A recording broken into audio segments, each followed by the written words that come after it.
اللہ پاک نے ارشاد فرمایا بے شک اے حبیب تمہیں بھی انتقال فرمانا ہے اور ان کو بھی مرنا ہے۔ کفار وہ تھے کہ جو نبی پاک صلی اللہ علیہ وآلہ وسلم کے لیے موت کے انتقال اور وصال کرنے کے منتظر ہوئے کہ کب انہوں نے اب دنیا سے جانا ہے، تو انہیں کہا گیا کہ تم نے تو خود بھی مرنا ہے، تم نے مرنا ہے، اور ایک مرنے والا دوسرے کی موت کا متمنی ہو، حماقت ہے، بے وقوفی ہے۔ نبی پاک صلی اللہ علیہ وسلم سے اللہ پاک نے فرما دیا کہ آپ نے دنیا سے پردہ فرمانا ہے، یعنی وصال فرمانا ہے، یہ موت تو سب کے لیے، لیکن یاد رکھیں انبیاء کی یہ شان ہے کہ اللہ انہیں موت دے گا لیکن وہ فقط آنی ہے، اس کے بعد ان کی زندگی حیات طیبہ انہیں عطا فرمائے گا،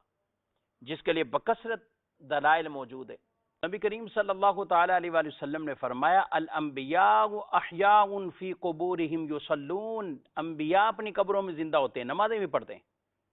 فنبی اللہ حی یرزق، اللہ کے نبی زندہ ہوتے ہیں، انہیں رزق بھی دیا جاتا ہے۔ اور یہ بھی باقاعدہ روایت میں بیان فرمایا گیا ہے ان اللہ حرم علی الارض ان تأکل اجساد الانبیاء،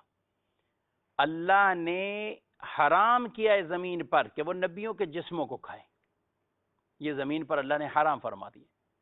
تو نبی پاک صلی اللہ علیہ وسلم کے لیے جو یہاں ارشاد فرمایا کہ آپ نے انتقال کرنا ہے، وصال کرنا ہے، مطلب